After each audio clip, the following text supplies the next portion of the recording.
തൊട്ട് മുന്നേ നമ്മുടെ ഇൻസ്റ്റയിൽ ഒരു വീഡിയോ അപ്ലോഡ് ചെയ്തിരുന്നു. ഒരു പോത്തുംകുട്ടിയെ ഫാമിൽ നിന്ന് വാങ്ങിച്ച പോത്തുംകുട്ടിയിൽ നഷ്ടം വന്നതിനെ പറ്റിയൊക്കെ വിശദമായിട്ട് പറഞ്ഞുകൊണ്ട്.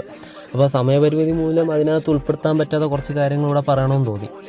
അപ്പോൾ ഞാൻ പുതുതായിട്ട് ഒരുപാട് ആൾക്കാർ ഇത് കണക്ക് വിളിച്ച് മെസ്സേജ് അയക്കുകയോ ചോദിക്കുന്നുണ്ട്, ഇത് കണക്ക് ഫാമിൽ നിന്ന് പോത്തിനെടുക്കണോ ആന്ധ്ര പോത്തിന് മേടിക്കണോ എന്നുള്ളത്. അപ്പോൾ ഇതുമായിട്ട് ബന്ധപ്പെട്ട ഒരു പ്രധാനപ്പെട്ട കാര്യം ഞാൻ പറയാം. അപ്പോൾ എനിക്ക് തോന്നിയിട്ടുള്ളത്, ഞാനിപ്പം ഒരു കിലോയ്ക്ക് 160 രൂപ എന്ന നിരക്കിലാണ് ഫാമിൽ പോയി പോത്തിനെടുത്തത് ഏറ്റവും അവസാന തവണ. അപ്പോൾ ഈ 160 രൂപ കിലോ വിലയുള്ള ഒരു പോത്ത് 130 കിലോ ഉള്ള ഒരു പോത്തിനെടുത്തപ്പോൾ ഏതാണ്ട് 10-20,000 അടുത്ത് വില വന്നു. എന്നിട്ട് ഈ പോത്തിനെ ഞാൻ ഇങ്ങോട്ട് കൊണ്ടുവന്ന് എനിക്ക് തൊട്ടടുത്ത ദിവസം അല്ലെങ്കിൽ ഒരു മാസം കഴിഞ്ഞപ്പോൾ എനിക്ക് അതിനെ പെട്ടെന്ന് വിൽക്കേണ്ടതായിട്ട് വന്നു. ഒരു തിരക്ക് മൂലം അല്ലെങ്കിൽ ഒരു അസൗകര്യം മൂലമൊക്കെ വിൽക്കേണ്ടി വന്നാൽ മേടിച്ചതിൻ്റെ പകുതി വില അല്ലെങ്കിൽ മേടിച്ചതിനേക്കാൾ 5,000-6,000 രൂപ കുറച്ച് മാത്രമേ എനിക്കതിനെ വിൽക്കാൻ പറ്റത്തുള്ളൂ. കാരണം നിലവിൽ മാർക്കറ്റിൽ അതേ ഉള്ളൂ അതിൻ്റെ വില. നേരെ മറിച്ച് അതേ സമയത്ത് നമ്മളൊരു ആന്ധ്ര പോത്തും കുട്ടിയെ മേടിച്ചിരിക്കുന്നെങ്കിൽ ആ പോത്തിനെ ഒന്നുകിൽ മേടിച്ച വിലക്കെങ്കിലും വിൽക്കാം.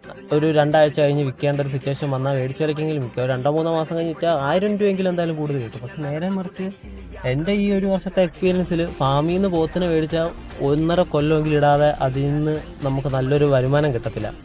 പിന്നെ ഇത് ലാഭമാണോ നഷ്ടമാണോ എന്നുള്ള കാര്യം, അത് ഏറ്റവും പ്രധാനമായിട്ട് ആശ്രയിച്ചിരിക്കുന്നത് നമ്മൾ അതിന് കൊടുക്കുന്ന ഫുഡ്. അത് ഫുഡ് എക്സ്പെൻസീവായിട്ടുള്ള ഫുഡാണ്.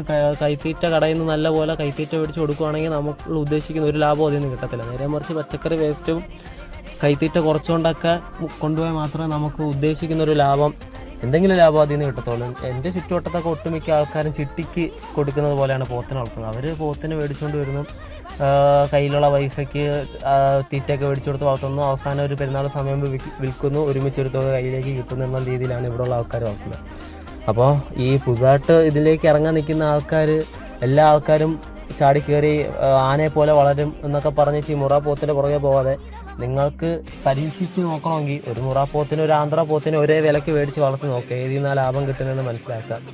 അല്ലാതെ ഈ വീഡിയോയിൽ കാണുന്നത് പോലെ മുറ പോത്ത് ആനയെ പോലെ വലുതാവെന്നും പറഞ്ഞുള്ള മുറവിൽ കൂട്ടിക്കൊണ്ട് പോയാൽ കൊടിയ നഷ്ടമായിരിക്കും സംഭവിക്കാൻ പോകുന്നത്.